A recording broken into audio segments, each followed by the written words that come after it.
If we take a cross-section of the kidney, there are two main parts, the outer cortex and the inner medulla. If we zoom in, there are millions of tiny tubes called nephrons, which go from the outer cortex down into the medulla and back out into the cortex again. Nephrons filter out harmful substances in the blood so that we can excrete them into the urine. Each nephron is made up of a glomerulus, or tiny clump of capillaries, where blood filtration starts. These capillaries have super thin walls, and they act kind of like a coffee filter. Red blood cells and proteins are large, and so they stay in the capillaries, whereas blood plasma and smaller particles get filtered out. This filtrate, called tubular fluid, collects in a cup-shaped structure containing the glomerulus called the Bowman's capsule. Together, the glomerulus and the Bowman's capsule make up the renal corpuscle. The Bowman's capsule is connected to the renal tubule, which has a few segments.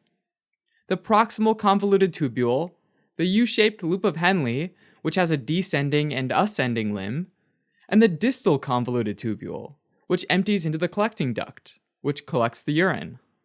So the proximal convoluted tubule comes right after the glomerulus, and this is where most of the reabsorption happens in the kidney. It's called convoluted because it has a twisting path. Now, zooming in on the proximal convoluted tubule, it's lined by tubule cells, which are also known as brush border cells. On one side is the apical surface, which faces the tubular lumen, and is lined with microvilli. Microvilli are tiny projections that increase the cell's surface area to help it reabsorb more solutes or water.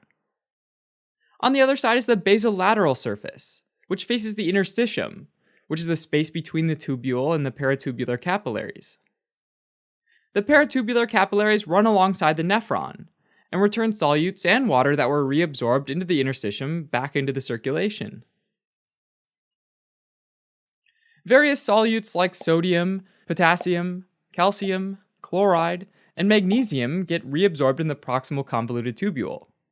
And sodium is one of the most important ones, because it helps with the reabsorption of other solutes, as well as water. Around 67% of the sodium that gets filtered into the tubular fluid is reabsorbed in the proximal convoluted tubule, and the remaining 33% goes on to the rest of the nephron. The tubular fluid has about the same composition as the plasma, so it contains more sodium than the tubule cells, and it flows down its concentration gradient into the tubule cells using various channels. Some of these channels are co-transporters, meaning they move two or more different solutes at a time. One example is the sodium-glucose co-transporter, which moves sodium in the direction of its concentration gradient, and uses that energy to move glucose into the cell as well, but this time up or against its concentration gradient, meaning there's a higher concentration of glucose already in the cell than in the lumen. Once inside, the glucose quickly leaves the tubule cell via two channels called GLUT1 and GLUT2 on the basolateral surface. That movement, though, is passive and doesn't require energy because the glucose concentration in the interstitium in blood is relatively low. Almost all of the glucose, lactate, and amino acids, and most of the phosphate and citrate that's filtered by the glomerulus is reabsorbed with the help of sodium in the proximal convoluted tubule. Meanwhile, sodium is pumped out through the basolateral side into the interstitium by a solute pump called the sodium-potassium ATPase. The sodium-potassium ATPase pumps 3 sodium ions out of the cell and lets 2 potassium ions into the cell from the interstitium. Since there's more sodium in the interstitium and more potassium in the cell, this goes against both of their concentration gradients, and that's why the pump requires ATP. So the sodium-potassium ATPase on the basolateral surface keeps the intracellular sodium levels low. And that allows more sodium to flow into the tubule cell down its concentration gradient on the apical surface. Also, some sodium moves directly from the tubular fluid into the interstitium without going through the cell at all. This is called the paracellular route, which is where solutes in water move through the lateral intercellular space, which is the narrow space between adjacent tubule cells. Normally, tight junctions are made of proteins called claudin proteins that fuse part of the membranes of two adjacent cells together, forming a junction that's impermeable to solutes in water. In the proximal convoluted tubule, though, there are leaky tight junctions within this space. Leaky tight junctions in the proximal tubules have fewer claudin proteins, and as a result, the membranes aren't as tightly fused, which allows solutes to slip between two cells.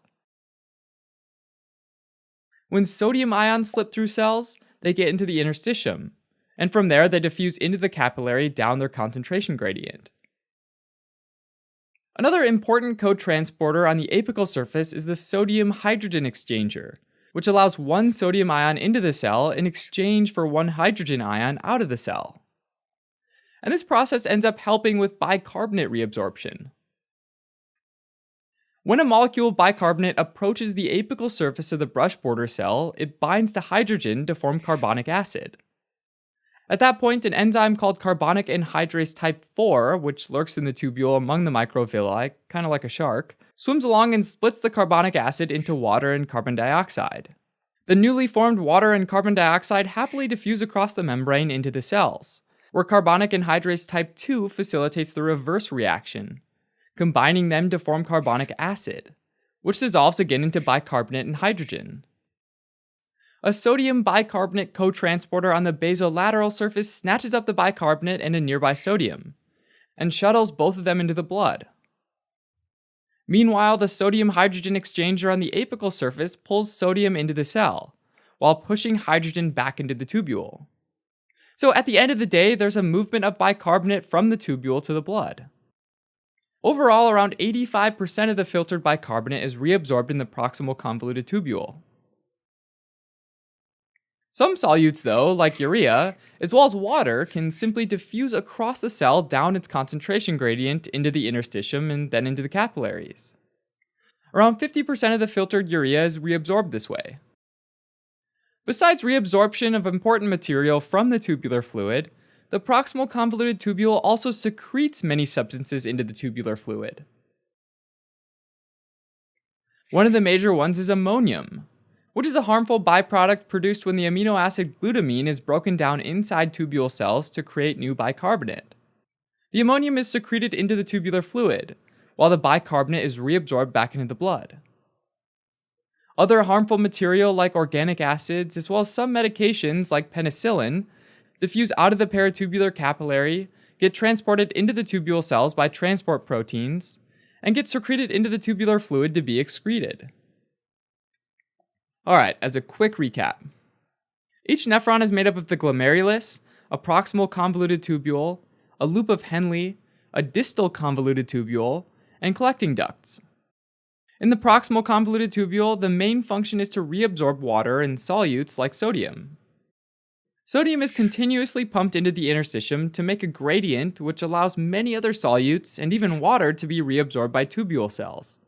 Certain metabolic byproducts and medications are also secreted into the tubular fluid by the proximal convoluted tubule and then excreted in the urine.